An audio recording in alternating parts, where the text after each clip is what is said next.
ಪ್ರತಿ ತಿಂಗಳು ಪಿಂಚಣಿ ಹಣವನ್ನು ಪಡಿತಕ್ಕಂಥ ಪಿಂಚಣಿದಾರರ ಖಾತೆಗಾದ್ರೆ ಇವತ್ತು 2 ತಿಂಗಳ ಪಿಂಚಣಿ ಹಣವನ್ನು ಒಟ್ಟಿಗೆ ಬಿಡುಗಡೆ ಮಾಡಲಾಗ್ತಿದೆ ಅಂತ ಹೇಳಿ ಇದೀಗ ಮಾಹಿತಿಯನ್ನು ತಿಳಿಸಿರ್ತಕ್ಕಂಥದ್ದು.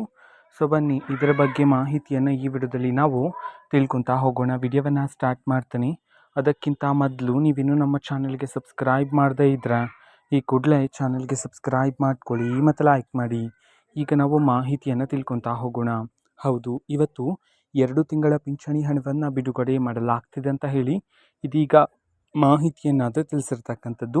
600 + 600 ರೂಪಾಯಿ ಹಣವನ್ನು ಯಾವ ಜಿಲ್ಲೆಗಳಲ್ಲಿನ ಪಿಂಚಣಿದಾರರ ಖಾತೆಗಾದ್ರೆ ಇವತ್ತು 2 ತಿಂಗಳ ಪಿಂಚಣಿ ಹಣವನ್ನು ಬಿಡುಗಡೆ ಮಾಡಲಾಗ್ತದೆ. ಈ ಒಂದು ಮಾಹಿತಿಯನ್ನು ನಾವು ತಿಳ್ಕೊಳ್ಳೋದಾದ್ರೆ ಇವತ್ತು ಕರ್ನಾಟಕ ಪಿಂಚಣಿದಾರರಲ್ಲಿ ಇನ್ನೂ ಸಹ ಯಾರಾದರೂ ಪಿಂಚಣಿದಾರರ ಖಾತೆಗಾದ್ರೆ ಪೆಂಡಿಂಗ್ ಇರ್ತಕ್ಕಂತಹ 2 ತಿಂಗಳ ಪಿಂಚಣಿ ಹಣ ಬಂದಿಲ್ಲ ಅಂತಂದರೆ ಅವರಲ್ಲಿ ಕೆಲವರ ಪಿಂಚಣಿದಾರರ ಖಾತೆಗಾದ್ರೆ ಇವತ್ತು ಪೆಂಡಿಂಗ್ ಇರ್ತಕ್ಕಂತಹ 2 ತಿಂಗಳ ಪಿಂಚಣಿ ಹಣವನ್ನು ಬಿಡುಗಡೆ ಮಾಡಲಾಗ್ತಿದೆ ಅಂತ ಹೇಳಿದೀಗ ಮಾಹಿತಿಯನ್ನಾದರೂ ತಿಳಿಸಿರ್ತಕ್ಕಂಥದ್ದು. ಓಕೆನಾ. ಸೊ ಇದು ಇವತ್ತಿನ ಒಂದು ವಿಡಿಯೋ. ಇದೇ ರೀತಿ ಇನ್ನು ಹಲವಾರು ಯೋಜನೆಗಳಿಗೆ ಸಂಬಂಧಪಟ್ಟಂತೆ ಮಾಹಿತಿ ಬಂದ ನಂತರ ಆದಷ್ಟು ಬೇಗ ನಾನು ನಿಮಗೆ ಇನ್ಫಾರ್ಮೇಷನನ್ನು ತಿಳಿಸ್ತೀನಿ. ಅದಕ್ಕೋಸ್ಕರ ಚಾನಲ್ಗೆ ಸಬ್ಸ್ಕ್ರೈಬ್ ಮಾಡ್ಕೊಳ್ಳಿ. ಮಾಹಿತಿ ಇಷ್ಟ ಆಗಿದ್ದರೆ ನಿಮ್ಮ ಫ್ರೆಂಡ್ಸ್ ಆ್ಯಂಡ್ ಫ್ಯಾಮಿಲಿ ಮೆಂಬರ್ಸ್ಗೂ ಸಹ ವಿಡಿಯೋವನ್ನು ಶೇರ್ ಮಾಡಿ.